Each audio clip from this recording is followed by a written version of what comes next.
I pressed charges against my brother-in-laws after they jumped me, and now my wife is begging me to drop them to save our family, but divorce is starting to sound like the better option. First, some backstory. I, 33M, met my wife, 33F, in college.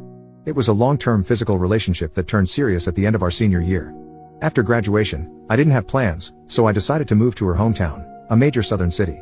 I didn't know anybody, so we were together 24/7 and moved in together within a year. During this time, I met her family a few times. She had a huge extended family where her mom, Sharon, was the matriarch. Her dad died in a workplace accident, and her mom got a lot of money. She was smart and invested and is doing well. All of Sharon's siblings and nieces and nephews look to her for advice on all major life decisions. She's paid for school, weddings, and helped start businesses. My wife has 2 brothers who I always got along with. We would hang out independent of my wife a few times a year. We got married after 3 years, and when my son was born, Sharon bought us a house 3 blocks from hers. We had lived in a downtown loft-style apartment, and this was honestly a relief. But with the house came Sharon constantly being in my life. Coming in the house unannounced, unsolicited advice, and snide remarks at my expense. Eventually, 18 months later, we had a blow-up fight and I moved my family across town to an apartment. My wife was pissed and our relationship has deteriorated. At this point, Sharon hates me and has turned most of their family against me. I didn't see or go to any of her family events for over a year. My wife still saw her family, but because I wasn't invited and they were over 30 minutes away, it was much less. Sharon went from seeing her grandson almost every day to once a month. So her hate for me went through the roof. The incident. My wife had to work and I was asked to take my son to his cousin's birthday party. The party was at Sharon's house, and if it wasn't my son's first cousin, 6 months apart, I would have said no. It was tense the moment I walked in the house. The father of the birthday boy, brother-in-law, greeted me, but no one else spoke to me. I didn't mind and sat in the corner on my phone. This apparently pissed off Sharon because I was being rude. An argument ensues and I announce I'm leaving with my son. Sharon said, "You can go, but my grandbaby is staying." At this point I lost my cool and started cursing her out. I woke up on the front lawn. Apparently my 2 brother-in-laws beat the crap out of me in front of my kid. 2 of her cousins were helping me up and told me just to leave. I immediately called the police and said I was assaulted and my child was kidnapped. Police came and both brothers were arrested. Sharon lost her cool on the police and my wife drove up as her mother was being arrested for refusing to release my son. Her mom was eventually released, but her brothers were arraigned on assault charges. The father of the birthday boy had an assault charge from college, so he is facing some serious consequences. My wife is mad at everyone but asked me drop the charges. I not only refused, but also got restraining orders for all 3 of them. Her mother isn't allowed to be near our kid and her brothers have court dates early next year. Last month she moved out of the house and we are now headed for divorce. Yesterday she came with one last offer, for us to move cities and start over. But only if I drop the charges on her brothers and remove the restraining order on her mom. I told her I would think about it, but I think I would rather get divorced. I honestly want to keep my family, but I don't believe she'll ever abandon her family for me. If I drop charges now, I doubt I can bring them back later. Am I in the wrong for not trying to save my family? Edit. This blew up overnight. My wife's cousin DM'd me because she found it. She was there that day and told me to add some more context because her family is getting railed in the comments. She's right, so here are a few more things. I don't think anyone is evil in this situation. Everyone loves Sharon and her advice except me. She's not a mean person, but we are polar opposites in many ways. My wife is the baby and only girl, so I'm sure that has a lot to do with our conflict. Sharon losing her cool on the police was uncharacteristic, and even I was surprised. My wife is a great mom and partner, but her inability to be independent of her mom's influence is our issue. She is mad at her brothers and isn't talking to either at the moment. She's also mad at her mom for starting the argument and refusing to release our son. She's just trying to find a middle ground. I genuinely think she hopes a fresh start can save our marriage. Until we moved into that house, I would say our relationship was good. As far as her brothers and the assault, I remember the first hit, but I was dazed immediately. The last thing I remember was flailing like a child while getting hit a few more times. What I don't remember is my kids screaming to stop hitting my daddy and then picking me up and dropping me on the lawn like trash. I have to acknowledge that my pride hurt more than my bruises. I genuinely liked both her brothers, and to be fair, fuck you and BTCH came out of my mouth when I cursed out Sharon. I'm not 100% innocent. This is the South, so the police even said, "What did you expect to happen?" I don't know if I stopped pursuing this it would continue or not. Update, 4 months later. Hello, let me start by saying thank you to the supporters and screw you to the assholes. Reddit is one hell of a place to get perspective on things. Only place you could be called a good father and cuck in the same thread.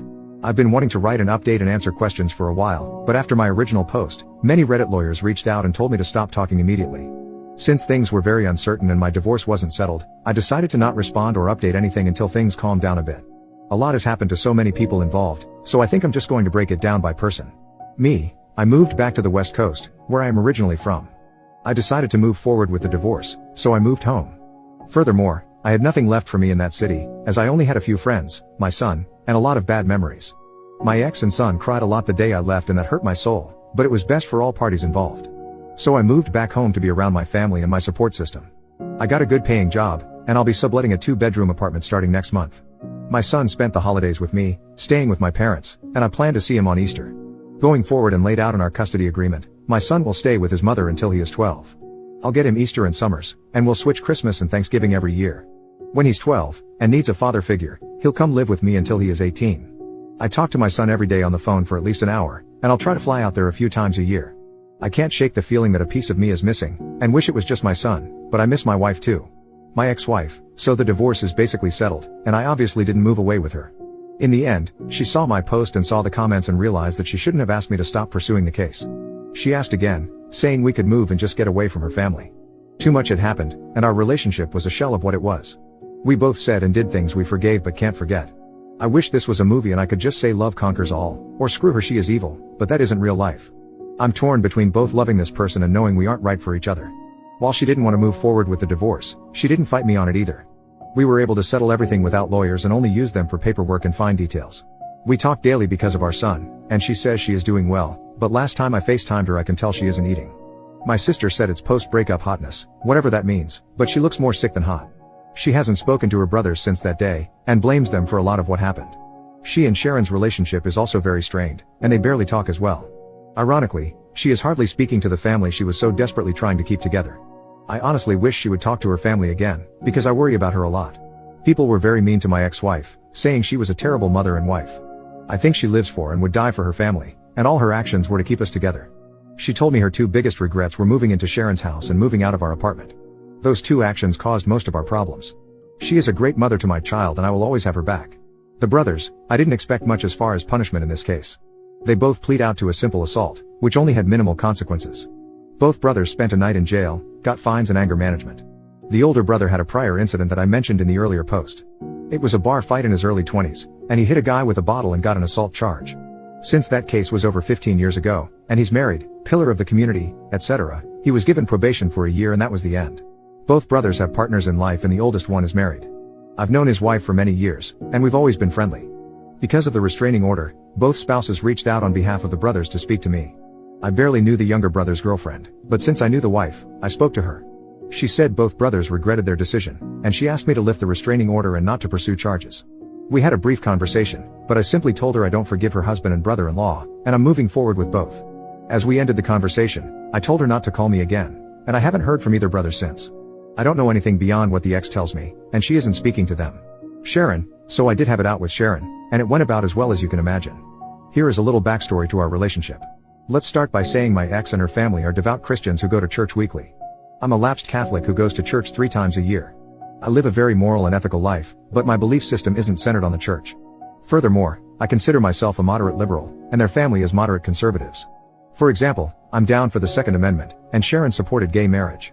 Ideologically we were far apart but agreed on the important things in life. The real problems began when my son was going to be baptized. My mom wanted to get our son baptized Catholic and Sharon wanted him baptized Protestant. Lots of snide remarks about Catholics were said, but I let it go at the time. The ex and I decided to wait and let our son decide, which Sharon hated. When my ex started going back to church and I wasn't in attendance, that further widened the divide. Her family would go by Sharon or someone else's house after church for lunch or dinner, and I either showed up later or not at all. Every time Sharon didn't agree with the decision we made as a couple in regard to our lives, especially my son's life, she would start leaning on my wife and pressuring her behind the scenes. We would literally make a decision, and she would go to her mom's house and then come back with a different opinion. The most frustrating part is she stopped trying to talk to me at all. She would literally just call my wife and get her to change her decision. The big fight that led to us moving out was that my son wanted to play soccer and not football, but my wife's family is a huge football family. We agreed for him not to play football because he didn't want to play in our concerns about CTE. My wife comes home one day and does a 180 saying that she signed him up for football. We start arguing and Sharon comes in the house unannounced and joins the conversation, saying we decided it would be good for him. I got pissed and told them Sharon is not my son's parent and my ex shouldn't be so weak when her mom is pressuring her to do something we decided not to do. Then she said the words that sealed the deal, my opinion should matter. I bought the house. I started looking for a new apartment that night and never looked back. So when we talked, and neither of us raised our voices but it wasn't a nice conversation. I started and apologized for calling her a BTCH, and she apologized for trying to keep my son without my permission. She flat out told me she wished my daughter never met me and that I've ruined her family.